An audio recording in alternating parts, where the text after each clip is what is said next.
Olá, gostaria de saudar todas e todos que estão assistindo a este vídeo. Meu nome é Cândida Dantas, sou professora do Departamento de Psicologia da Universidade Federal do Rio Grande do Norte e do Programa de Pós-Graduação em Psicologia da mesma universidade e sou filiada da Associação Brasileira de Psicologia Política. Bem, eu fui convidada pela BPP, a quem já agradeço imensamente a oportunidade, saúdo a sua iniciativa, para a abertura desse canal de diálogo que considero fundamental neste momento que estamos vivendo, e um canal que permite aí fortalecer o contato entre filiados, pesquisadores, estudantes e profissionais de psicologia e de áreas afins de todo o Brasil. Eu fui convidada pela BPP para refletir um pouco hoje sobre os efeitos da pandemia na vida das mulheres, especialmente daquelas que vivem em situação de maior vulnerabilidade social, que no nosso país são as pobres, negras, indígenas, quilombolas, travestis, transexuais, que sejam no campo, na cidade, vem travando uma luta diária pela sua sobrevivência, situação ainda mais agravada no contexto de pandemia que atravessamos no país há pouco mais de 4 meses. Nesse momento, no Brasil, passamos da marca dos 72 mil mortos e contamos com mais de 1,8 milhões de infectados. Uma tragédia sem precedentes na história recente mundial e nacional e que no Brasil acontece em meio a um cenário político e social extremamente complexo, que temos acompanhado desde o golpe de 2016,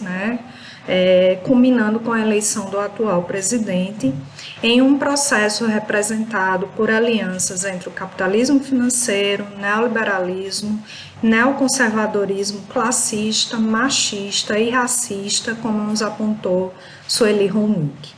Desde então, temos a propagação de discursos conservadores, o fortalecimento dos fundamentalismos, especialmente os religiosos, da intolerância e dos preconceitos que atravessam as instituições nos seus mais diversos níveis e nos deixam sentir os seus efeitos nos nossos cotidianos.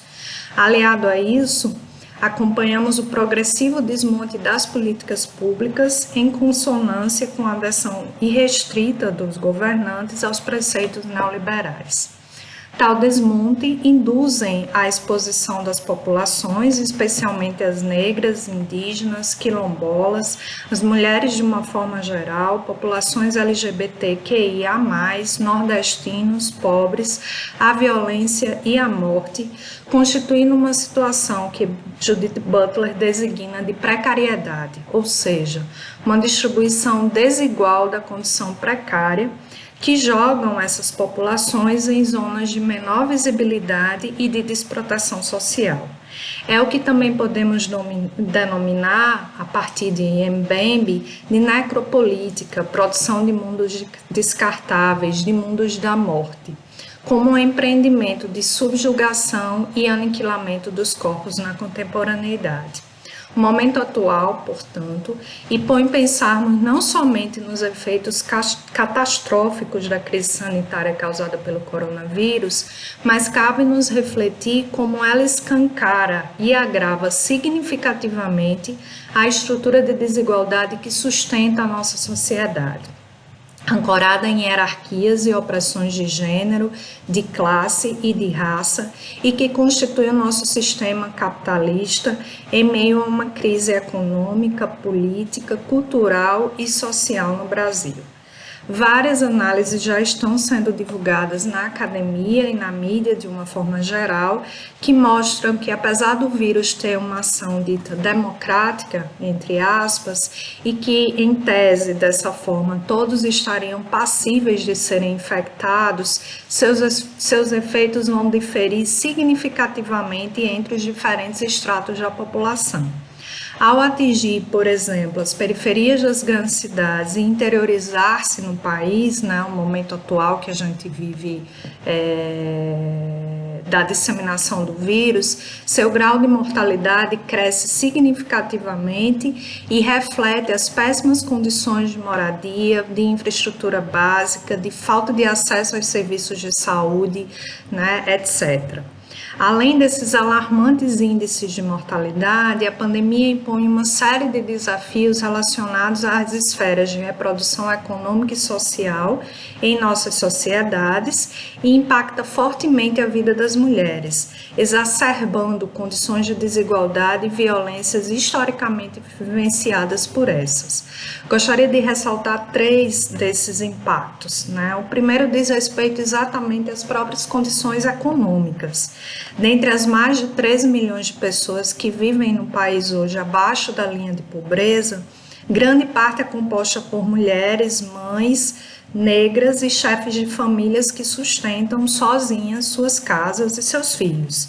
Essas mulheres são, em geral, trabalhadoras domésticas, auxiliares de enfermagem, são aquelas responsáveis pelas limpezas dos hospitais, diaristas, as caixas de supermercado, as atendentes de farmácia, que nunca, durante esses 4 meses, tiveram o privilégio do isolamento, porque são a principal base dos chamados serviços essenciais no país. Dessas mulheres, grande parte é trabalhadora informal. Dessas trabalhadoras informais, é importante destacar que 47,8% são mulheres negras e que foram atingidas diretamente com as medidas de isolamento social. Muitas delas foram dispensadas dos seus serviços, ficando sem acesso a nenhum tipo de renda, né? Por exemplo, cerca de 39% dos empregadores chegaram a dispensar suas diaristas durante esse período. As que não foram dispensadas são obrigadas a continuar trabalhando, na maior parte das vezes expostas à contaminação, né, vivendo o dilema ou ser contaminada pelos vírus ou continuar a ter acesso à renda para sua sobrevivência. Aqui é impossível não lembrarmos do caso de Miguel, em Recife, Pernambuco. Miguel, que tinha 5 anos, foi levado pela mãe negra ao trabalho, porque para ela não havia outra possibilidade de deixar seu filho. Miguel foi descartado, jogado em um elevador, como os corpos descartáveis, abjetos, aquelas vidas que não merecem ser choradas, como nos falou recentemente a Butler. A história parece se repetir, o aniquilamento, a morte e a necropolítica continuam a operar sem tréguas, sem quarentena. Outro efeito na vida das mulheres é um aumento significativo daquela carga de trabalho invisibilizada que é destinada às atividades domésticas e aos cuidados com os filhos, com os idosos, com os doentes, né, em geral. Com o isolamento social, essa demanda tende a aumentar significativamente, né? As mulheres continuam a serem as principais responsáveis pelos doentes que permanecem em casa, inclusive aqueles, né, afetados pelo vírus, pelas crianças que estão fora das escolas e das creches, né, com o fechamento da rede pública. Isso causa uma sobrecarga, né, e uma exaustão significativa para as mulheres, mesmo aquelas que continuam a desenvolver, por exemplo, atividades domésticas fora de casa, elas precisam, né, acumular esse trabalho que sobe significativamente nesse tempo de pandemia. Por fim, mas não menos importante, né, um dos principais impactos é o crescimento dos índices de violência contra as mulheres. Os dados eles são impactantes. No Rio de Janeiro, por exemplo, tem-se um aumento de 50% dos casos durante a quarentena. Registros do canal de denúncia 180 aumentaram em março, né, no primeiro mês de pandemia, cerca de 40% em relação a 2019.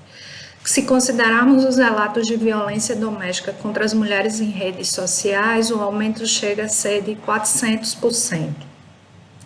Entende-se que o isolamento ou a perda das ocupações de muitas mulheres impõe um maior tempo de convivência com os agressores. Além disso, outros fatores como restrição de movimento, limitações financeiras, insegurança generalizada são motivos que contribuem para o aumento da violência. É importante destacar que a já frágil rede de proteção às mulheres no país torna-se ainda mais difícil de ser acessada,